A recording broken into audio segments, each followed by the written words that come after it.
Eh, Terima kasih untuk pembicara sesi pertama ini. Kita belum bisa mendengar dari Walubi karena Bu Hartati tadi gambarnya sudah ada, tapi sepertinya belum dikonek ke kita ya. Nanti bisa diano Pak Imam. Jadi dari Walubi itu bisa siapa saja yang hadir itu. Kalau Ibu Hartati belum belum siap. Terima kasih semuanya. Saya kira udah kami catat dan secara umum kami mengucapkan terima kasih. Ternyata lembaga-lembaga keagamaan seperti Parisada Hindu Dharma Indonesia, kemudian Matakin itu sudah berperan aktif dan tidak ada laporan resistensi dari umat dari kedua organisasi keagamaan ini. Ya kecil-kecilan lah biasa.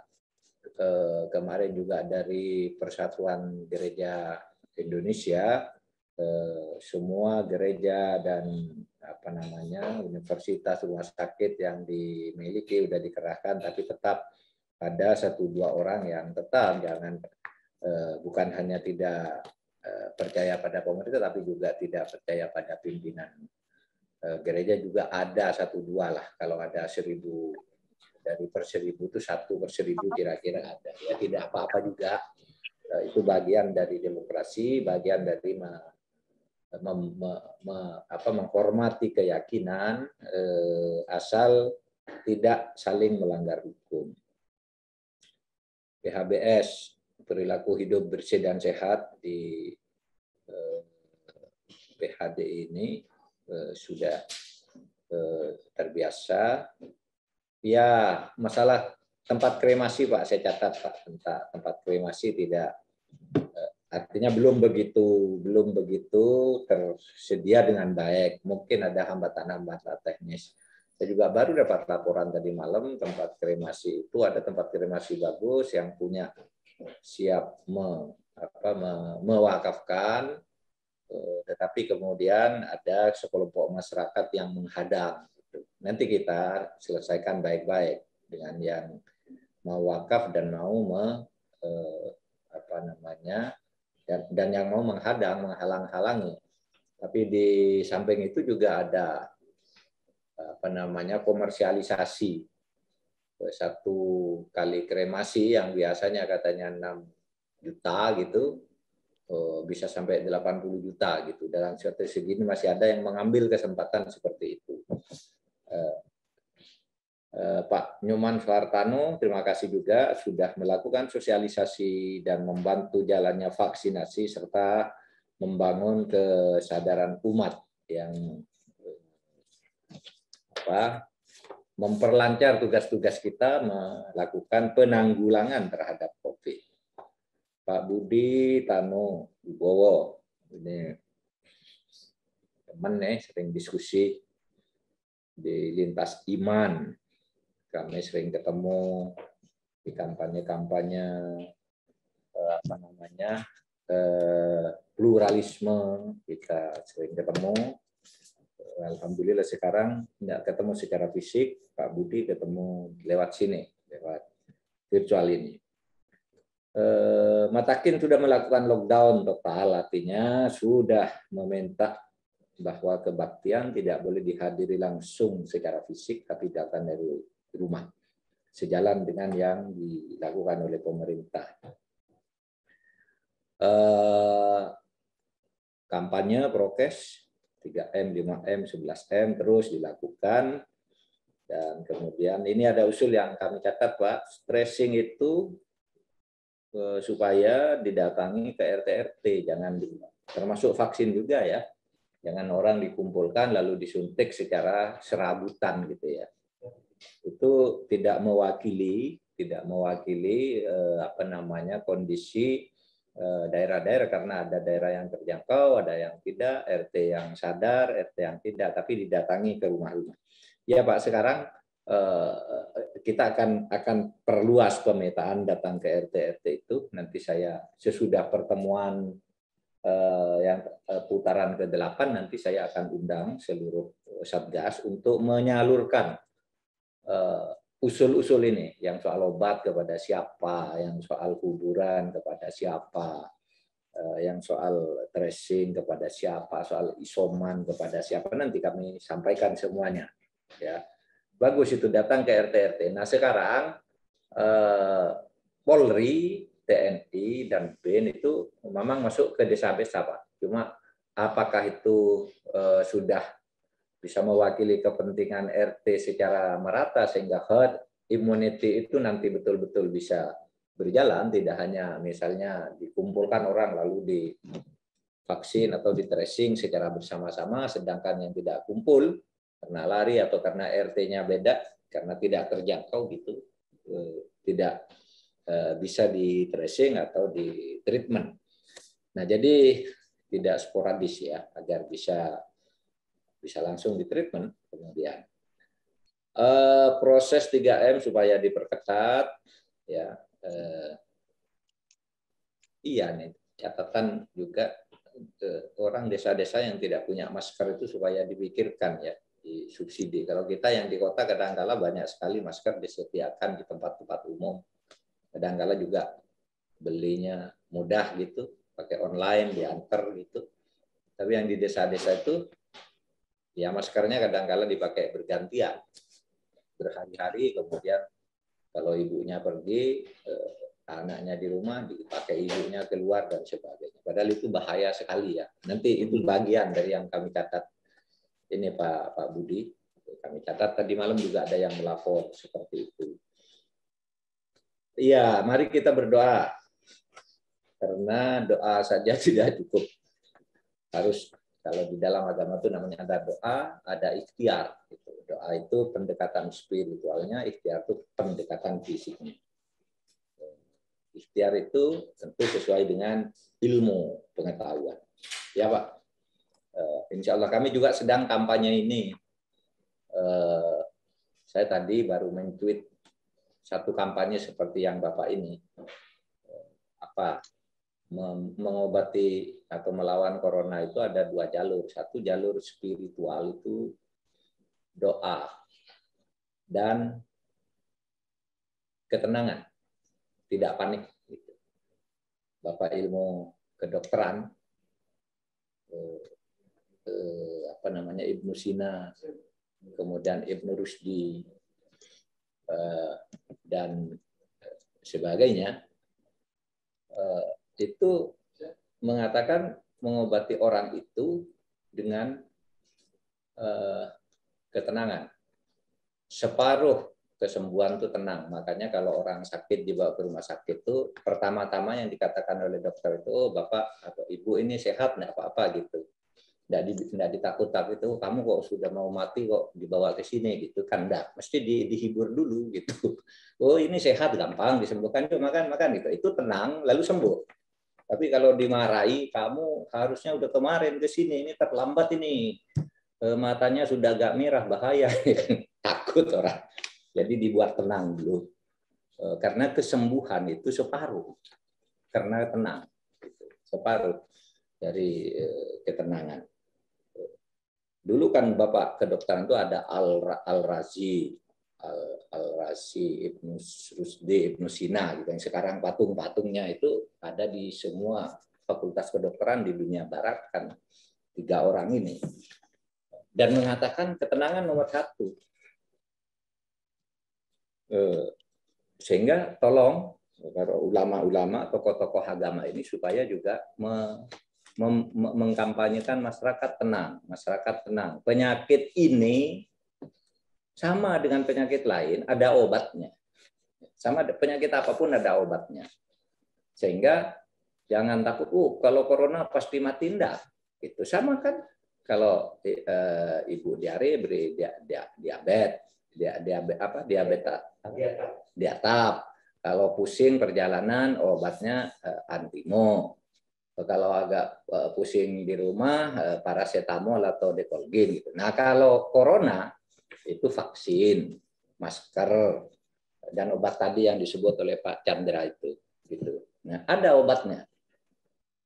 Bahkan setiap orang itu kadang-kala mempunyai kecenderungan obat sendiri karena ketenangan misalnya. Karena ketenangan itu di kampung-kampung ada orang membuat obat, Pak, ada kiai menemukan obat vaksin yang mujarab gitu. Apa itu? Air kelapa. Air kelapa dicampur daun apa itu diminum, orang sekampung sembuh, Pak. Itu kan tenang, meskipun mungkin memang orang nggak sakit yang diobati jadi sembuh semua, tapi ketenangan itu membuat di situ bersih itu. Baru kalau ada yang sakit beneran, lalu kita beritahu ya dikembangkan aja itu gitu, agar orang minum air kelapa campur air apa yang didoakan oleh kiai, karena itu ketenangan, bukan karena kimia obatnya, itu ketenangan yang menyembuhkan dan menghindarkan penyakit itu. Saya dapat banyak setiap hari, ada obat ini hasil bertapa 40 hari katanya, mau menghadap presiden untuk presentasi, ini sudah dicoba orang sekampung sembuh semua, padahal di kampung itu memang belum ada COVID kan, tapi di situ ketenangannya yang dipentingkan, membuat masyarakat tenang, kemudian taat terhadap bagaimana pola hidup sehat itu diatur. Yang 50%-nya itu ya pengobatan, prokes dan sebagainya, ketenangan itu dibangun dari sudut pendekatan agama, adat dan kearifan lokal itu supaya dibangun. Terima kasih Pak. Bansos nanti kita awasi, ya. Bansos kita awasi karena ya tadi juga kami baru rapat ini sebelum ke sini ada rapat. Salah satu keluhan itu catatan presiden tadi yang disampaikan kepada para menteri, anggaran refocusing di daerah-daerah itu sampai akhir Juli ini belum ada yang menyerap lebih dari 20%. Ini sudah akhir Juli, baru sedikit sekali. Nah, sehingga dicari cara gimana agar, karena tidak salah juga gitu ya. Orang mengeluarkan anggaran itu kalau menurut aturan yang resmi kan harus ada kwitansi, ada pengajuan ini, disetujui ini, itu, nanti yang menerima harus ini, itu, ada buktinya semua gitu. Kalau diperlonggar, tadi ada catatan dari sidang kabinet itu ya, kalau ada dilema memang ya, kalau kata Bu Sri Mulyani itu di Pemda itu nanti kalau diperlonggar, pencairannya sudah, pokoknya gunakan saja, nanti pertanggungjawabannya tidak bisa dilakukan. Bisa dibelokkan ke hal lain. Tapi kalau rigid, diperketat, mereka tidak bergerak. Padahal rakyat ini butuh cepat. Nah ini kan, bantuan bapak-bapak dan ibu-ibu di lapangan nanti kerjasama dengan pemerintah, masyarakat dalam rangka penyadaran ini. Itu baru satu contoh. Pak Chandra Setiawan, ya, kepercayaan masyarakat kepada pemerintah. Kalau isoman di rumah tidak dapat oksigen.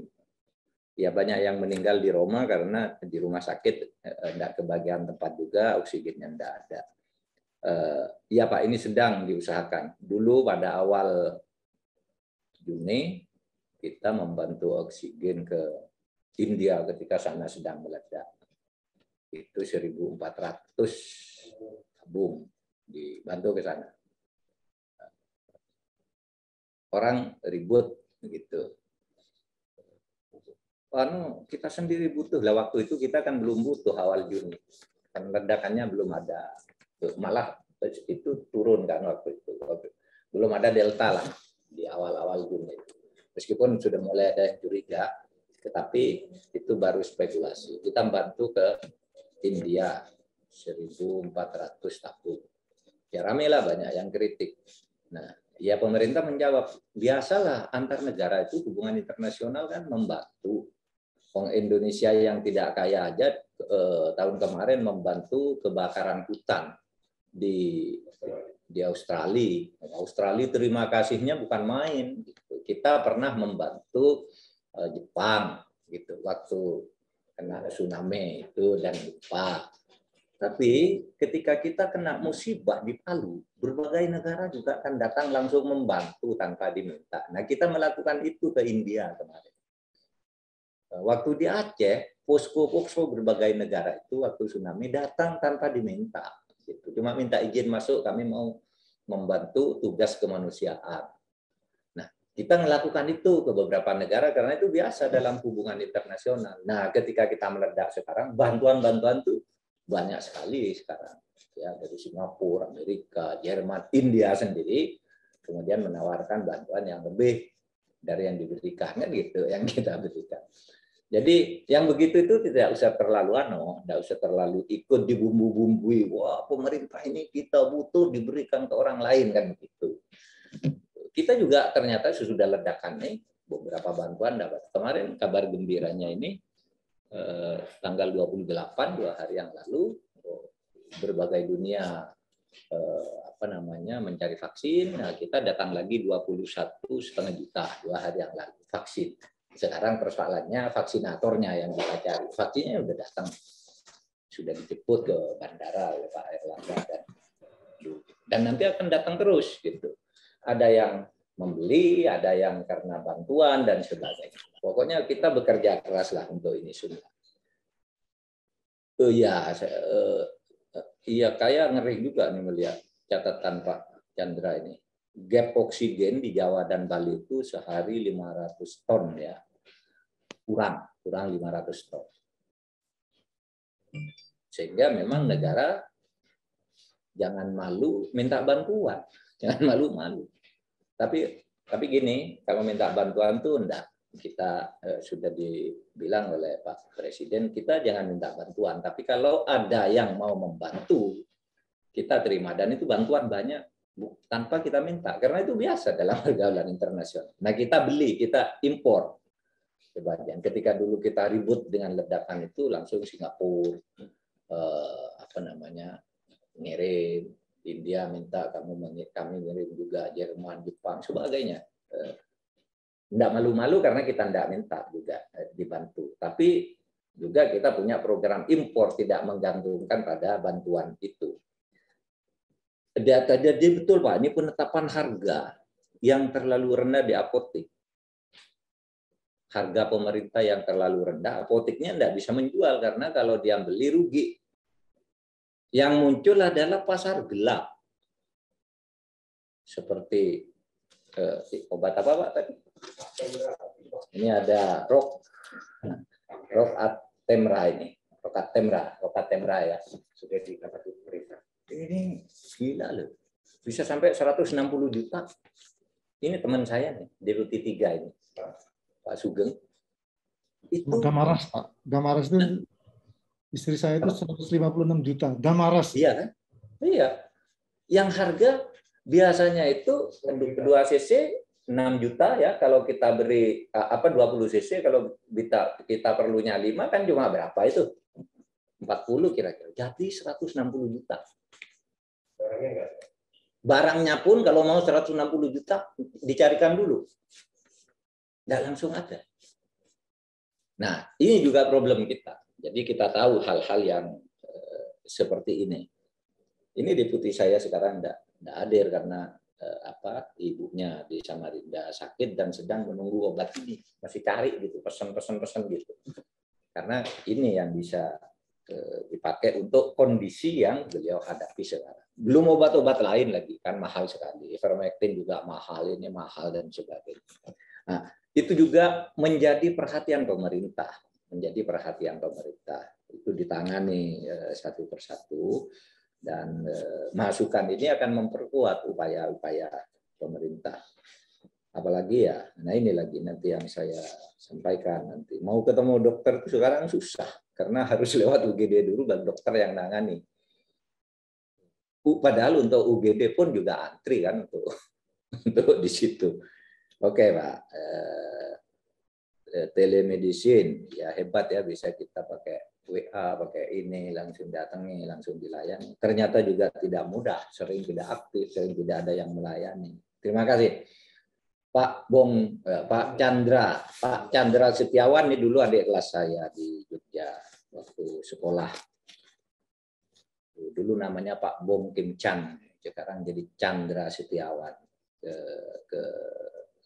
Dosen di Universitas Internasional dan sekarang di KPPU, Komisi Persaingan Usaha. Baik, Pak Jess Christian, Makasih Pak. Semua dari lintas agama ini sekarang sudah bergerak. Tinggal perlu dirjen yang memandu, mengorkestrasi agar kompak, bagus. Tadi sama harga-harga alat kesehatan melambung dan sebagainya. Ini kita selesaikan. Saya tidak tahu dari Walubi apakah sudah ada. Tadi saya melihat Pak Murdayapo itu, suaminya Bu Tati. Pak ini Bu Tati sudah ada, Bu Tati Hartati Murdaya. Kalau tadi Pak Aku itu teman saya di DPR, kalau Bu Hartati dulu anggota MPR dari unsur daerah juga teman saya. Mari silakan Pak Imam, diatur lagi Pak Imam. Baik, terima kasih Pak Menko atas respon terhadap beberapa pertanyaan, saran dan masukan dari Matakin maupun dari PHDI. Selanjutnya, saya akan mempersilahkan kepada Walubi. Ini tampak di layar kita, Ibu Hartati Murdaya sudah siap untuk menyampaikan beberapa saran dan masukannya.